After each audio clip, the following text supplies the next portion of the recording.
খবরদার ফ্রেম কিন্তু একটা করবা না, করলে 5-6টা করবা। আমি কইতেছি জীবন একটা ইয়ং জেনারেশন আছে, ফ্রেমে না করবা। হ্যাঁ, তবে বউ যদি ফেরেশ চাও ফ্রেম করা বন্ধ করো। হুজুর কাহিনী তো বুঝলাম না। আমি কই ফ্রেম করো কয়টা, বিয়ে করবা কয়টা? এই একটা কি 5টার ভিতরে করবা নাকি বাইর থেকে? এ তারাই বুঝে বাইর থেকে।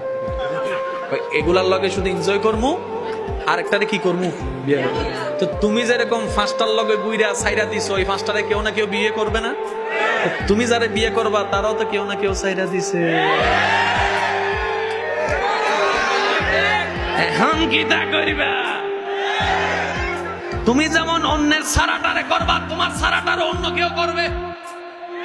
এবার যুবক ভাইরা কও, বউ কি আনফ্রেশ চাও না ফেরেশ চাও? কোনটা ফেরেশ কোনটা আনফ্রেশ জানে কে? এবার আল্লাহ কি বলে শুনো। আল্লাহ পাক বলে, বান্দা তুমি যদি ফেরেশ চাও একটা কাজ করো, তুমি নিজে ফেরেশ থাকো, অন্যের হবু বউরে ফেরেশ রাখো, তোমারটারও ফেরেশ রাখার ব্যবস্থা আমি করে দেব। আপনার ভাঙ্গা মনের দাম যদি কারো কাছে নাও থাকে, এমনকি আপনার প্রিয় মানুষের কাছেও যদি আপনার চোখের কখনো মূল্য না থাকে মনে হয়, তখনও চোখ বন্ধ করে এতটুক বিশ্বাস করে নেবেন, আপনার ভাঙ্গা মনের দাম আপনার রবের কাছে আছে, আপনার চোখের পানির দাম আপনার রবের কাছে আছে। সুবহানাল্লাহ।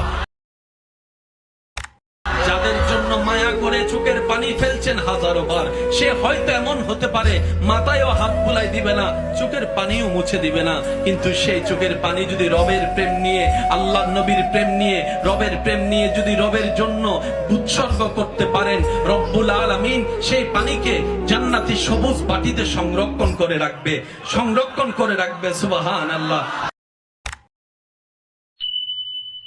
কাউকে যদি দেখেন হাজার ক্ষমতা থাকার পরও চুপ করে আছে, প্রতিশোধ নেওয়ার ক্ষমতা থাকার পরও ছাড় দিচ্ছে, তাহলে বুঝে নিবেন এটা ওনার দুর্বলতা নয়, উনি রবকে খুশি করার জন্য চুপ করে আছে, সয়ে যাচ্ছে, ধৈর্য ধরছে, কারণ সে ভালো করে বুঝতে পেরেছে আল্লাহ তাআলা অত্যাচারীর সাথে থাকে না, সবরকারীর সাথে থাকে। চিৎকার দিয়ে বলেন সুবহানাল্লাহ।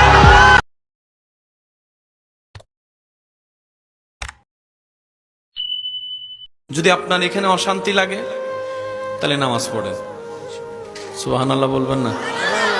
যদি আপনার ক্ষুধা থাকে তারপরে না খাবেন। যদি এখানে শান্তি চান, রবের দরবারে মাথাটা ঝুঁকান। অনেকে বলেন না মাথা অস্থির হয়ে আছে, মাথা অস্থির হয়ে আছে। অনেক কিছুই তো করে দেখেছেন, মাথা অস্থির হলে, মন অস্থির হলে।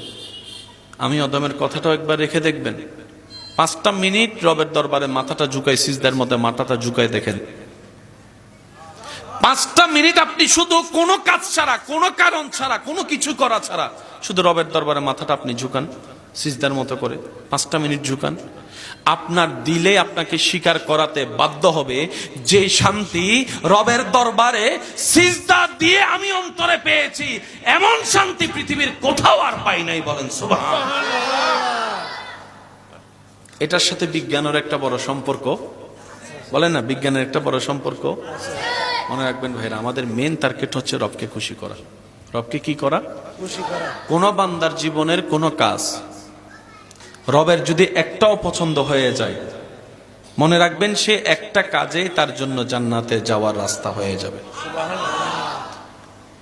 হযরত বাইজিদ বুস্তামি রাহমাতুল্লাহর নাম আমরা কম বেশি সবাই শুনছি, বলি না সবাই শুনছি না?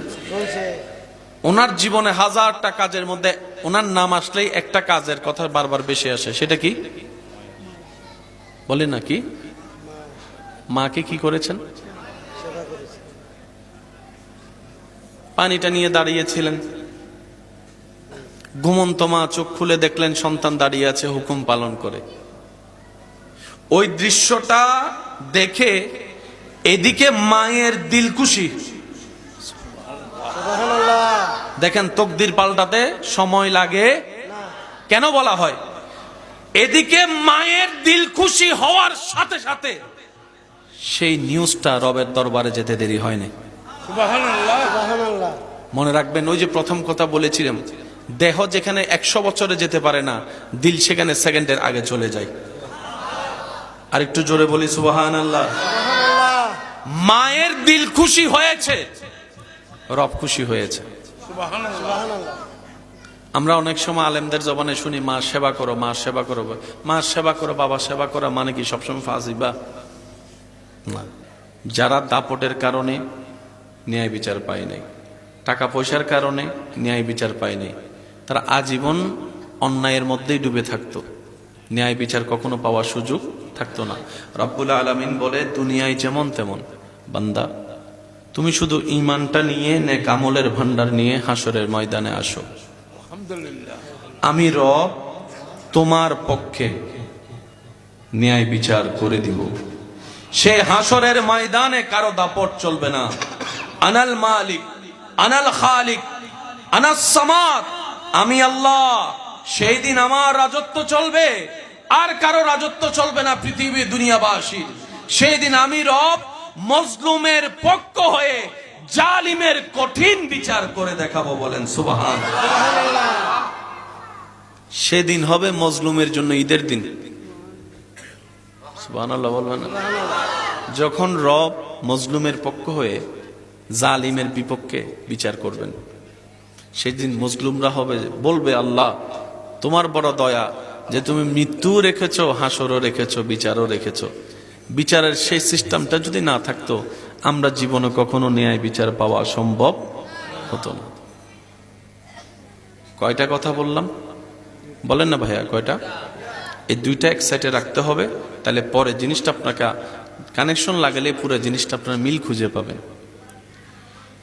এই মৃত্যু কারো জন্য ভয়াবহ, কারো জন্য আনন্দের। কেউ মৃত্যু থেকে পালাতে চায়, কেউ মৃত্যু আসার অপেক্ষা করে। সুবহানাল্লাহ আরো জোরে। সাহাবায়ে কেরাম বদরের যুদ্ধের তেমন সামগ্রী ছিল না, মৃত্যুবরণ 99% নিশ্চিত। জানার পরও আল্লাহর ভয়ে, নবীর প্রেমে বদর অভিমুখে রওনা হয়েছেন। পরিবারকে পিছনে ফেলে, স্ত্রী পুত্র সন্তানকে পিছনে ফেলে, ব্যবসা চাকরিকে পিছনে ফেলে, দুনিয়াকে পিছনে ফেলে সামনে অভিমুখে রওনা। একটা তলোয়ারের বিপক্ষে 10টা তলোয়ার বিপরীত দলে। সাহাবায়ে কেরাম মারা যাবেন, শহীদ হবেন জেনেও সামনে অগ্রসর হচ্ছিলেন। সুবহানাল্লাহ। এমন একটা দৃশ্যপট এই পৃথিবী দেখেছে ভাইয়েরা, এমন দৃশ্যপট ইসলামের যেটা দেখিয়েছে পৃথিবীর ইতিহাসে দ্বিতীয় তেমন কোন নজির আর কোথাও নাই। বলেন সুবহানাল্লাহ। ইসলামের মধ্যে হয়েছে। বলেন সুবহানাল্লাহ। সাহাবায়ে কেরাম হাসি খুশিয়ে জান দিয়েছেন। বলি সুবহানাল্লাহ। সাহাবায়ে কেরাম হাসি খুশিয়ে জান দিয়েছেন। জিজ্ঞেস করা হলো, আপনাদের কি মৃত্যুর কোনো ভয় নেই? সাহাবায়ে কেরাম বলে, মৃত্যু তো একদিন আছে, ভয় পাইলেও আছে, না পাইলেও আছে।